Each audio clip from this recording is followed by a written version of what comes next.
ഹൈഡ്രജനും ഓക്സിജൻ ചേർന്നപ്പോൾ വെള്ളം ഉണ്ടായി എന്ന് ശാസ്ത്രം കണ്ടുപിടിച്ചു. പക്ഷെ 2 ഹൈഡ്രജൻ മോളിക്യൂളും ഓക്സിജനും കൂട്ടിയടിക്കുമ്പോൾ എന്താണ് വെള്ളം ഉണ്ടാകാത്തത്? സർ, ശാസ്ത്രം ഒരു സൗകര്യം മാത്രമാണ്. ശാസ്ത്രം ഒന്നിന്റെ ഒരു അന്തിമ വിധിയല്ല. ശാസ്ത്രം ഒന്നിന്റെയും അന്തിമ വിധിയല്ല. ശാസ്ത്രം ഒരു സൗകര്യം മാത്രമാണ്.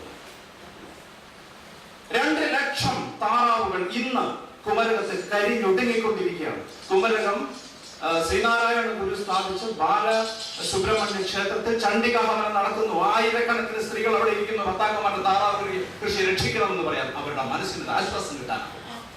എന്തുകൊണ്ടാ ചണ്ഡിക ഹവനത്തിന് പകരം വൈകുണ്ഠത്തെ കുറിച്ച് ലാബറട്ടറി ആൻഡ് ടേക്ക് മെഡിസിൻസ്? ചില അവസരങ്ങളിൽ നമ്മളെ ചില ബ്ലൈൻഡ് പോയിന്റ്സ് കൊണ്ട് നിർത്തും. അവിടെ നിന്ന് മുന്നോട്ട് പോകുന്ന വഴിയാണ് സാർ പറഞ്ഞത്. അവിടെയാണ് ശാസ്ത്ര സാഹിത്യ പരിഷത്ത് വർക്ക് ചെയ്യേണ്ടിയിരുന്നത് എന്ന് ഞാൻ കരുതുന്നു.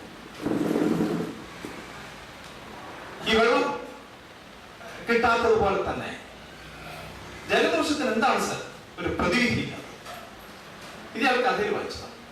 ഒരു വലിയ ഡിഗ്രികളെടുത്ത അമേരിക്കൻ പ്രൊഫസർ നാട്ടിൽ വന്നപ്പോൾ അയാളുടെ പ്രൈമറി സ്കൂൾ അധ്യാപകനായ സുഹൃത്ത് ചോദിക്കുന്നു, നീ ശാസ്ത്രം എല്ലാത്തിന്റെ മറുപടി അല്ലാന്ന് പറയുന്നു, നീ അതിന്റെ പെർസ്പെക്റ്റീവിനെ കുറിച്ച് അറിയില്ല, നീ അങ്ങനെ.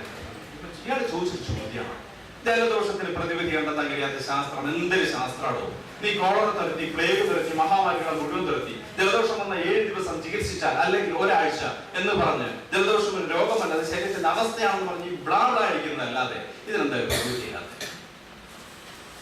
പനി വരാൻ പോകുന്നു തോന്നണം, പോയിട്ട് ഡോളോ വാങ്ങിച്ചു വയ്ക്കും.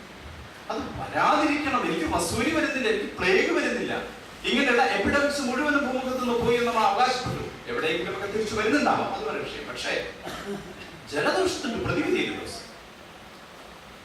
അതൊരു മറുപടിയാണെന്ന് എനിക്ക് തോന്നിയിട്ടില്ല. ഞാൻ അന്വേഷണം ഇപ്പോഴും നടത്തുകയാണ്. 35 വർഷമായി ജോൺ സാറിന്റെ അവസരം കേട്ടിട്ടുണ്ട്. അത് മാത്രമേ പറയാം. Thank you.